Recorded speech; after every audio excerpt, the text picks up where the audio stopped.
All right. Hello, hello, hello. We are back again, and we are going to have another good story for you, a gift of freedom. We're going to talk to you, and let's see. So I can hear me in the other screen. We're live on Instagram and on Facebook, but work with me, work with me. And Tyler, can you hear the echo? No, I can't hear any You echo. cannot. Okay. Awesome, awesome. And so I also want to see if I can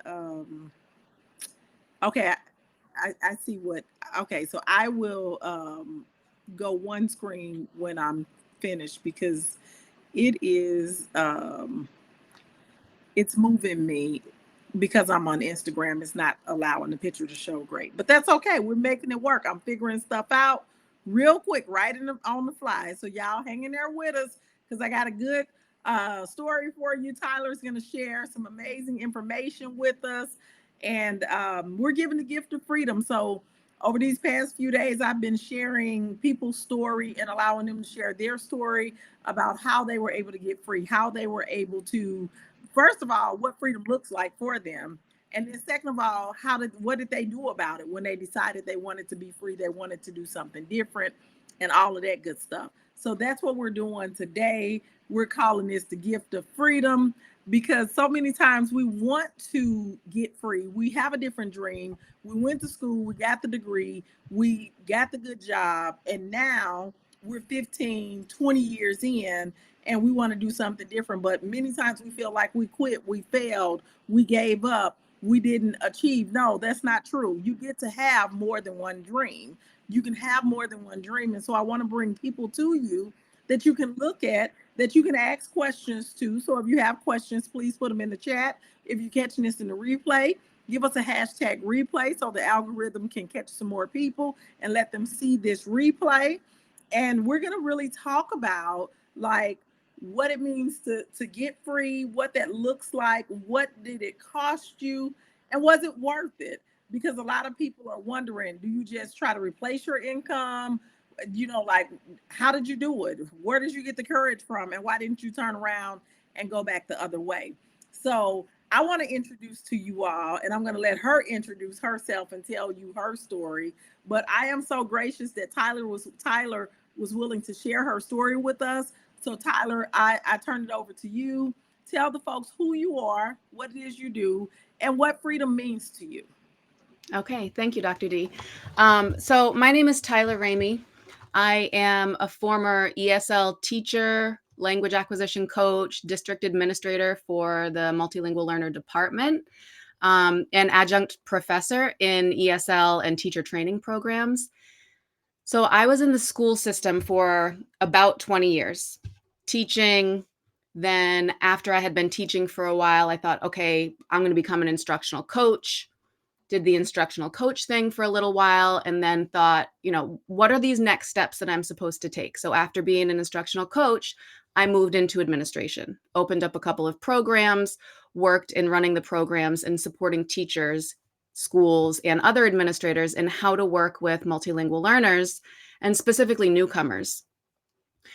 And I really, really loved the work. Like, don't get me wrong, the work was great, but there was something that was always telling me that there was more. There was something more for me. And especially in the last few years, I kind of felt like I was taking 2 steps forward, 5 steps back. And not necessarily within my own learning, but within the work that I was doing. And I felt like I was coming up against a lot of roadblocks. And it was exhausting. Exhausting having to always feel like I was always fighting for what I really know is right in working with this population and what best practice looks like with them and how instruction should be, how we should structure our programs, right? So I had thought about consulting. I've worked with a couple of different consultants, many different consultants throughout my career. And again, in the last couple of years, I started to think maybe that's what I should be doing, right? I think I need to get out of public education in this way, but I don't want to leave it completely because I've dedicated my life to education, right? super passionate about language and culture. And I thought, what else am I supposed to do if I'm not in education? And so I really, in the last year and a half, started thinking very seriously about consulting. And people really close to me in my life kept trying to say, okay, just do it. You want to do it, learn about it and do it. But how do you go from being in a school system and only knowing that to thinking about starting and running your own business? Like, I don't know anything about business. I didn't go to business school. How am I supposed to know the steps that I'm supposed to take to go from working in a school system to owning my own business? So I asked people, a couple of the consultants that I had done work with, I kind of started picking their brain and asking, like, what were your first steps? What did you do? How did you get into this? And I got some great information, but I still didn't feel like I knew what I was supposed to do. So it will be a year, the beginning of January, that I happened to connect with someone on LinkedIn who, when I looked at her information, had a very, very similar background to me. Same kind of background in ESL, was a district administrator, had been an ESL teacher and a coach.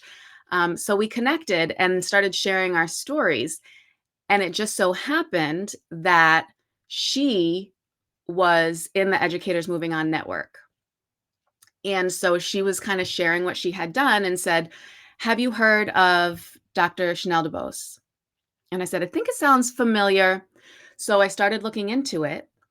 And that was the sign for me, right? Like, if you're someone who believes in signs or things aligning for you, that was it for me. I thought, okay, this fell into my lap, and this is the sign that this is what I'm supposed to be doing. I'm going to follow this. So, and it wasn't blind. It wasn't like, oh, okay, this is what I'm going to do. I'm just going to jump into this. It was because I started listening to you, Dr. D, on social media. I was listening to you share your story, talk about the whole process, and then you were doing a challenge. You were doing the Start Your Business. What is it called? Your Launch Your Business challenge. And so I decided to do that. And after the first hour, actually, the first hour with you, I thought, okay, that's it. I will be done at the end of this school year. This is it. I'm going to put everything into this, and this is where I'm going to go. It was a scary thought to think about. I've always been someone who likes stability. I like the stability of knowing what my paycheck looks like, knowing when my paycheck is coming, knowing that I have work, all of those things. Again, I've been in the school system, I mean, essentially my whole life, since 5 years old, right? Since I started kindergarten, and then after college and after grad school, still in the education system. So that's all I've known, that's all I've done. So it's very predictable, very consistent. So the thought of losing that consistency and predictability of my finances, of the work, that was scary. But it wasn't scarier than the thought of staying in something that I didn't want to be in. Because when I say that I was getting burned out, I was becoming someone that I was starting to not recognize. And that wasn't okay for me. I felt like my mental health was really taking a hit. And so when I decided, okay, this is for me, this is the leap that I'm going to take, I'm going to bet on myself. That felt right. Again, it was a scary thought, but I said to myself, I've never failed at anything, right? If it's a sink or swim, I'm going to swim. And I continue to tell myself, this is going to work or this is going to work. So it took a lot. It took a lot of talking to myself. It took a lot of talking with my family. I'm very fortunate that I have an incredibly supportive, I have a small family, but we're very close and we're very supportive of each other. And They were nervous, especially my mother, when I first shared, this is what I'm doing. This is what I'm going to do. And they were thinking, okay, great, but how are you going to make money, Tyler? You don't know anything about this. You don't know how to do this. How are you going to make money? So those were the questions before that were stopping me from taking the leap and betting on myself, because I felt like I don't know what in the world I'm supposed to do to make this thing happen, right? But I found someone. I found a coach. I found a group. I found someone who knows what they're doing, is an expert in the field, and can guide me through all of the steps that I need to take, right? As educators, I think we're often, I consider myself a lifelong learner. So I'm always learning about stuff, always trying to get the information, but it's hard for me just to do something without knowing how it's going to work. But having this network of people and being able to have my hand held essentially in going through this process has made all the difference in the world. So like I mentioned, the scariness of not having that stability and knowing how much money I'm going to be making and where my money's coming and when my money's coming, that was scarier than not having the freedom that I wanted to have. And so for me, freedom means being able to operate by my own rules. I don't have to answer to anyone. I don't have to be on someone else's schedule. I can prioritize what I want to prioritize. As a lot of us know, working in the school system, you become kind of confined to operating within someone else's vision or parameters or their guidelines and desires, and not our own. And we can become stuck in that and just feel like, okay, this is just how it is. But for me, I couldn't come to terms with that. That just wasn't good enough for me. So, now I go to bed when I want to go to bed. I wake up when I wake up. If I have something to do early in the morning, sure, I'll set an alarm, but that was something that was important to me. When I started to first do all of the learning, it cost me a lot of my time. So I would be at work until 4:30. When I would get home, it would be the rest of the evening that I would be learning, taking classes, studying, watching videos, learning about how to start my business. And I did incorporate my business last January 11th. So I'm coming up very soon on the 1-year anniversary of my business birthday. So once I started that, that was a lot of the time that I was putting into. So at the front end, I was giving up some of that relaxation time, I guess you would call it. I was taking away from time that maybe I would have been spending with friends or family to be able to put the work in. Um, and but I don't regret that. And I won't ever regret that. It is still scary now. I'm still in the very beginning of this journey. I resigned officially from my job in July. So I've only been full-time doing this since August. And it's scary. It's still scary not knowing how things are going to turn out, but it's exciting. It's a different kind of, I don't want to use the word stress because I don't feel stressed. Um, Things can feel a little unnerving sometimes. Again, like I said, thinking about, okay, where are these contracts coming from? What is the work that I'm going to be doing? But I'm at the place now where I'm seeing things falling into place. The work that I've done on the front end, and something that was really exciting for me in the last couple of months, I went to about 6 different TESOL conferences. So if you're not in the field, TESOL is Teachers of English for Speakers of Other Languages. So that's the field that I'm in. So I went to those conferences in 6 or 7 different states, and I spoke at them on my favorite topic of newcomers, and it was awesome. I loved being able to do that. I've always loved professional development and being able to give professional development and teach about this. And I met some amazing people. I made some incredible connections, and it helped to show me that what I know, my area of expertise, this is something that I need to share because I saw everywhere that I was the amount of people that were showing up to listen to me share and the conversations that we had after.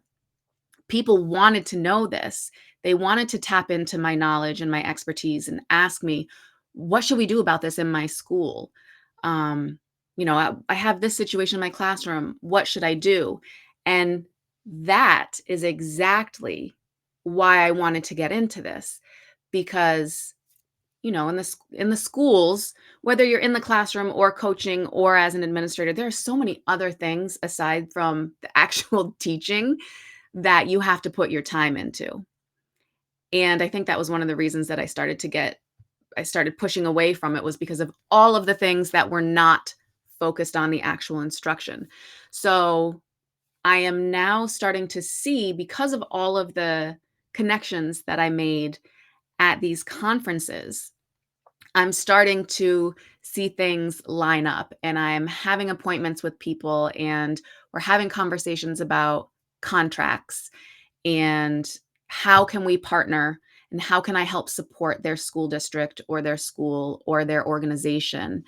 Um, and it's exciting. All of these conversations and all of the work that I'm doing, the content that I create is exactly what I want to be doing. I'm making that decision. I am prioritizing the work that I want to do. I'm not choosing someone else's goal or um, desire. It's what I want to do. I was even able to design a course that we've had a few with a partner, Mary DeSimone. Actually, she's the person that got me into working in this network with Dr. D. Um, we created a course for teachers new to working with newcomers. So we launched that, and we're working on our second version um, of that course. And so if you are someone who's feeling like there's something more for you, there's a way for you to make a bigger impact. There's a way for you to make more of a difference, but you just don't know how. Take this as your sign. Even if you're not 100% ready to jump and make the big decision, start learning about it. Start learning about it now and make a plan. We like to plan, right? We like to know how how things are going to go. But you also have to take a risk and bet on yourself. And again, if you that was something for me that was uncomfortable. It was really uncomfortable to think about doing something that was so different from what I had ever done before. And the things that I have learned in the last however many months are things that I had no idea I was going to be doing, no idea that I was going to be learning about. But it's part of it. And again, having a community of other incredible women, and I haven't met any any of the men that I know are in this network, but the majority of the people that I'm working with are other women. They're in the same boat, and having the community and the support of other people that are doing the same thing, it makes all the difference in the world. If I were doing this solo and doing this on my own, I don't know that I would be able to. I don't know that I would be able to figure out on my own where to find the information and who to find the information from. And so that's why, for me, being part of a community and having a coach or mentor is so important because I want to see the success that someone else has had and then do what they did to be able to have that. And it's, again, every day, it's still a little bit scary, but it's an exciting scary. Like those butterflies that you get in your stomach before you're about to do some kind of like fun ride in amusement park or something. It's the scary, it's the excited scary. It's not the scariness of going into a job every day that you're trying to think of, how can I get myself sick so I don't have to go into my job? Because I know there are some people out there that are doing that, because I've had those thoughts before, right? How many sick days do I have left? Can I go out on FMLA? If you're having any of those thoughts, and this is something that you are considering, I want to urge you to do the work to figure out how to make it happen.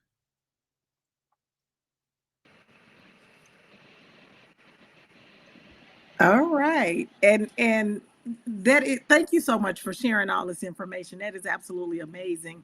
I make the screen go only on you so that the folks on Instagram Oh, can see you fully. But tell the folks how they can find you, uh, where your social media handles are, and anything that you have coming up. sure. So you can find me on Instagram, Facebook, and YouTube. My handles are, my company's name is Enaltecer Education Consulting. Enaltecer is Enaltecer. And Instagram, Facebook, and YouTube is Enaltecer Ed Consulting. And then on LinkedIn, you can just find me at Tyler Ramey, Tylerramey. And we have coming up, I do currently have a newcomers course, for teachers new to working with newcomers. If you go to any of my social media handles, you can see my website, and it'll have the link to learn about that. And then soon I'm going to have a course coming out that's the second version of that course.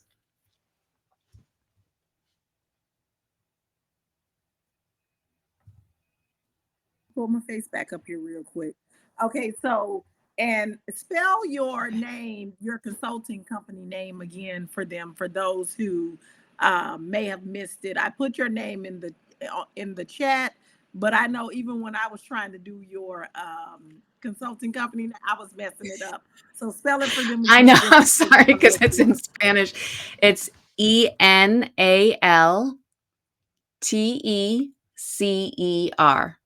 Enaltecer. And the website is www.enaltecer.org.